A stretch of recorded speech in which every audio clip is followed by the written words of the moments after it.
Continue करते हैं इस चैप्टर के साथ। A people's leader. देखिए ये बहुत इम्पॉर्टेंट टॉपिक है and it is very likely कि इस टॉपिक के ऊपर एक क्वेश्चन आ सकता है बोर्ड में।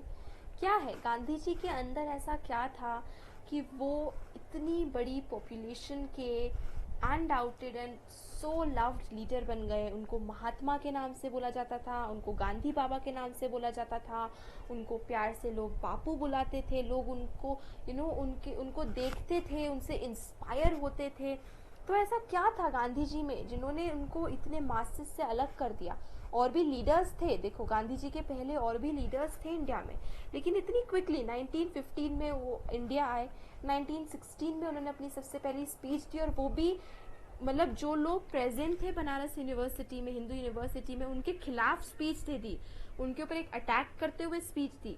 तो ऐसा क्या था गांधी जी में कि इतनी जल्दी लोग उनसे मतलब with in a course of 6 years वो पूरे देश के बापू बन गए, father of the nation, Mahatma Gandhi ji. मतलब इतना उनको बापू एंड गांधी बाबा, क्यों, ऐसा क्या था?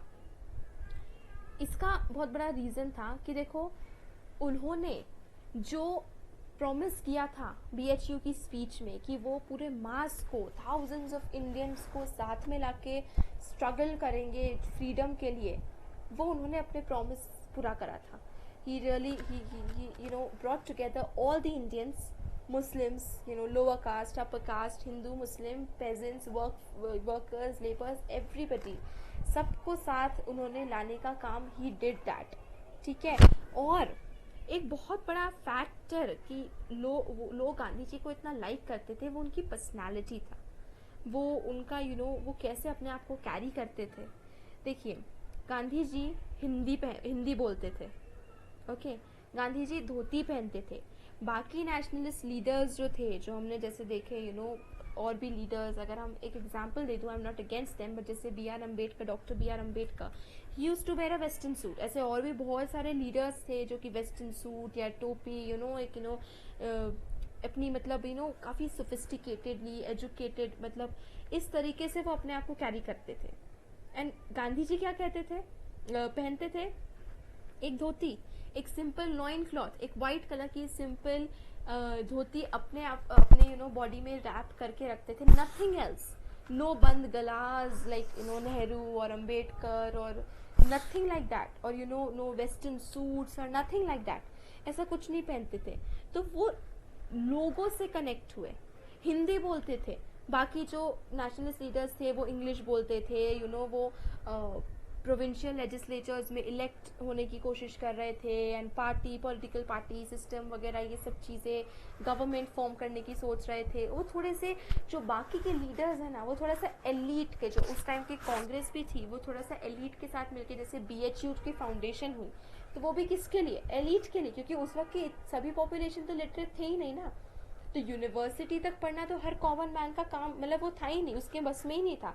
तो यूनिवर्सिटी जो उन्होंने फाउंड की थी, जिसकी फाउंडेशन हुई थी, वो करी भी किसने थी? रिच एंड एलीट के लिए। रिच एंड एलीट ने करी थी, और वो थी भी किसके लिए? कौन वहाँ पे जाके पढ़ता है? रिच एंड एलीट के बच्चे। ओके, वही स्टूडेंट्स जो रिच है, एलीट है, एजुकेटेड है। तो गांधी जी क्विकली कनेक्ट हो गए, क्योंकि उन्होंने अपनी वेशभूषा ऐसी रखी, धोती पहनते थे, जो कि कॉमन मैन की उस वक्त वेशभूषा थी। चरखा चलाते थे। अब चरखा चलाना मतलब कि manual labour and mental labour के बीच में डिफरेंस कर दिया। देखिए मैनुअल लेबर का काम जो था वो उस वक्त किसका था? लोअर कास्ट का था। जो भी जितना, और मेंटल लेबर का काम स्ट्रैटेजीज बनाना, पढ़ना, चैंटिंग करना, पूजा करना, बिजनेस करना, ही मेंटल लेबर का जो काम था ये अपर कास्ट का था। गांधी जी चरखा चलाते थे, hand woven, hand spun, khadi पहनते थे स्पिनिंग व्हील से। तो इससे क्या हुआ कि जितने भी लोग थे उनको एनकरेजमेंट मिला। उन्होंने कनेक्ट करा कि ये हमारे नेता है, ये धोती पहन रहे हैं, हिंदी में बात कर रहे हैं, चरखा चला रहे हैं, हमारे जैसे डेली के काम कर रहे हैं। अपने आश्रम में, साबरमती में उनका आश्रम जो था, वो टॉयलेट्स धोते थे, वो झाड़ू लगाते थे, वो खाना पकाते थे, used to do all these things. तो वो इतनी सिंपल और सेंटली लाइफ जीते थे, जिस वजह से लोग उनसे इंस्पायर होते थे और लोग उनसे प्यार करते थे, वो फैसिनेटेड थे उनसे काफ़ी ज़्यादा। ओके, तो इस वजह से गांधी जी इतनी जल्दी लोगों के लीडर बन गए। ठीक है, पेजेंट्स का उन्होंने जितने सत्याग्रह करे, नॉन वायलेंस के एक नया तरीका, डायरेक्शन दिखाया उन्होंने कि वायलेंस ज़रूरी नहीं है।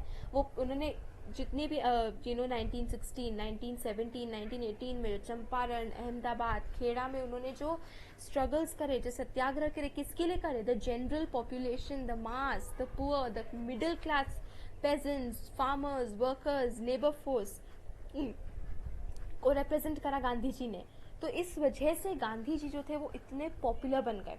ठीक है, एक फैसिनेटिंग स्टडी करी थी हिस्टोरियन शाहिद अमीन ने, और उन्होंने महात्मा गांधी की इमेज को उन्होंने क्या करा कि पेजेंट्स, उत्तर प्रदेश में जाके पेजेंट्स से पूछा कि महात्मा गांधी के लेकर उनके क्या व्यूज़ हैं, वो किस तरीके से महात्मा गांधी को देखते हैं।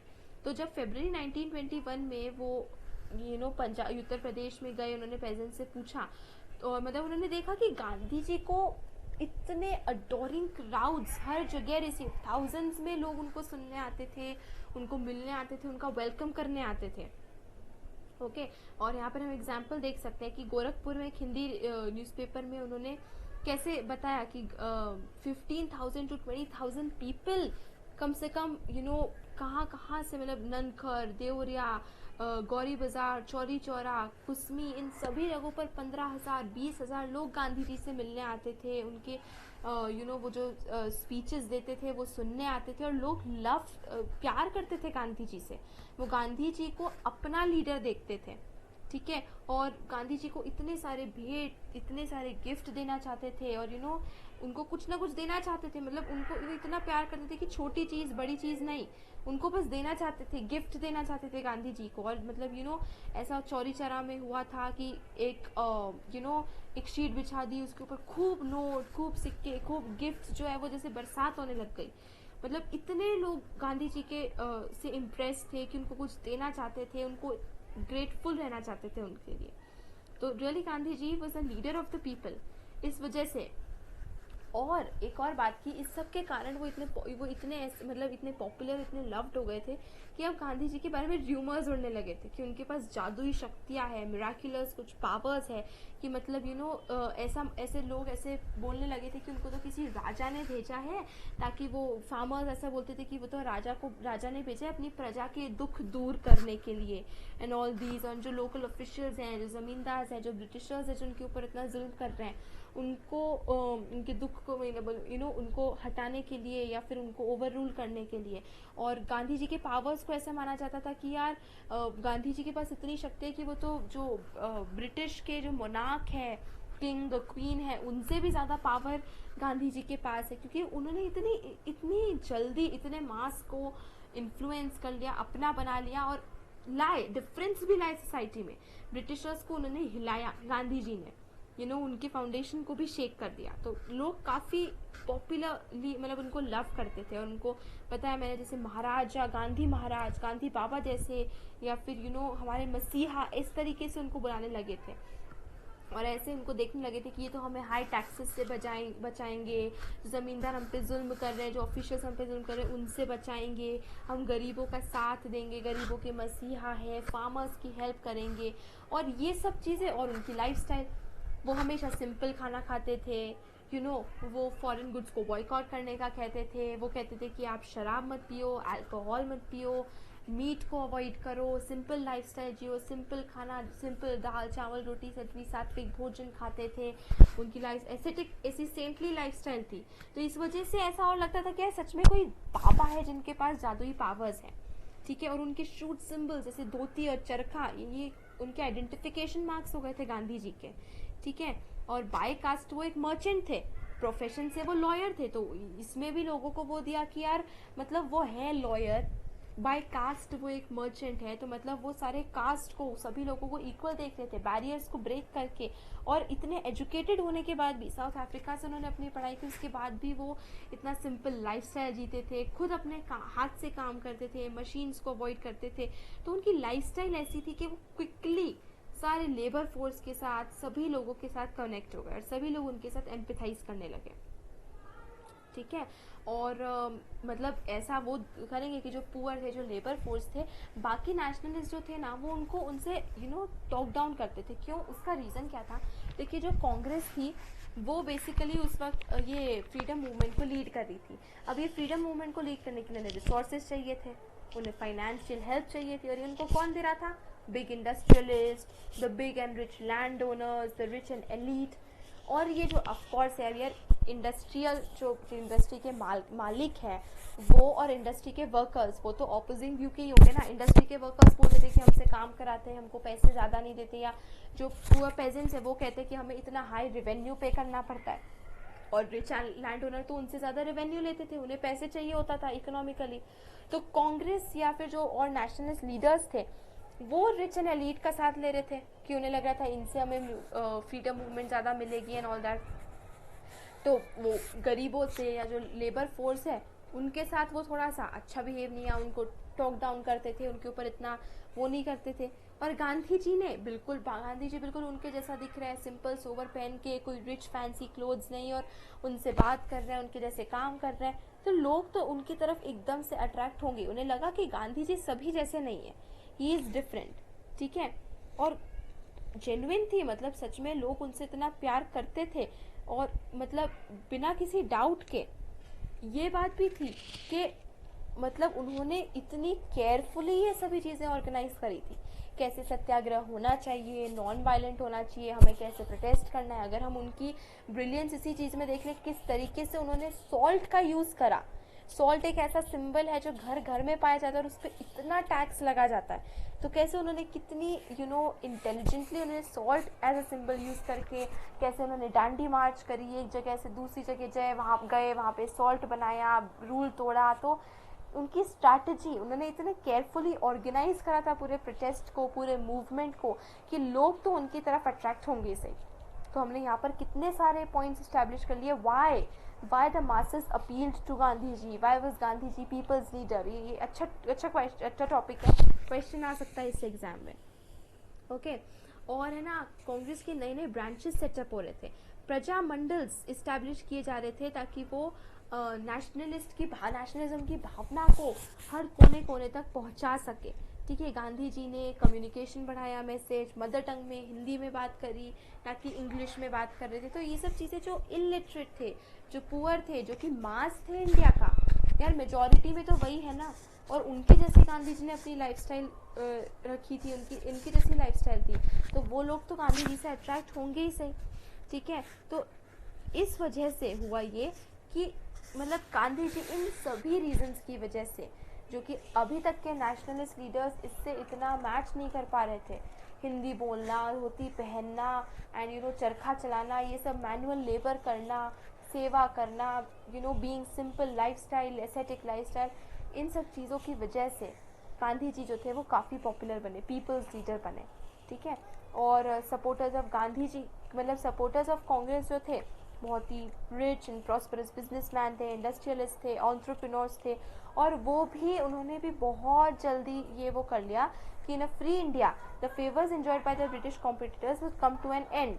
तो कुछ ऐसे एंटरप्रेन्योर्स थे जैसे जीडी बिरला है, जो कि नेशनल मूवमेंट को बहुत ओपनली सपोर्ट करते थे। जीडी बिरला बहुत बड़े इंडस्ट्रियलिस्ट, बहुत बड़े एंटरप्रेन्योर थे उस वक्त के, ठीक है।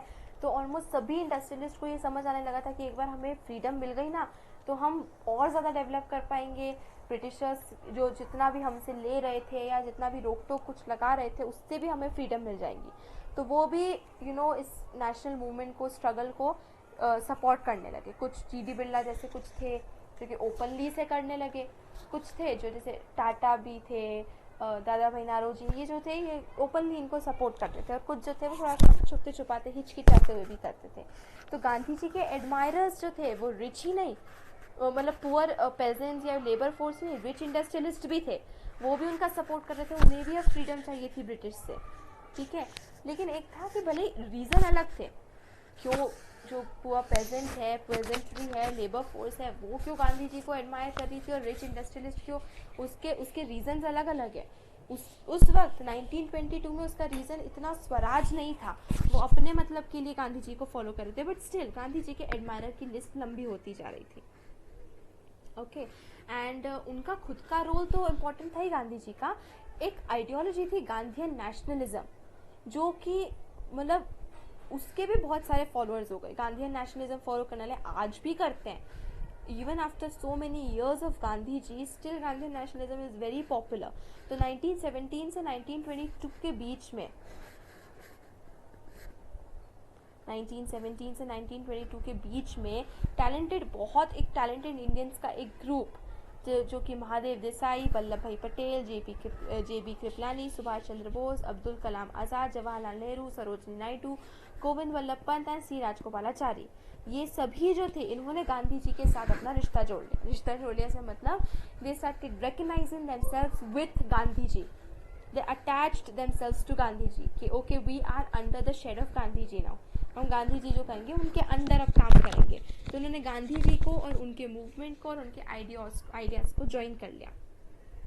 इस वजह से और भी ज़्यादा गांधी जी के फॉलोअर्स बने, क्योंकि उस टाइम पे सुभाष चंद्र बोस या वल्लभ भाई पटेल या नेहरू, सरोजनी नायडू, राजगोपालाचारी, ये भी पॉपुलर लीडर्स थे उस टाइम के, और जब वो गांधी जी के अंडर आ गए तो उनके फॉलोअर्स भी गांधी जी के अंडर आ गए।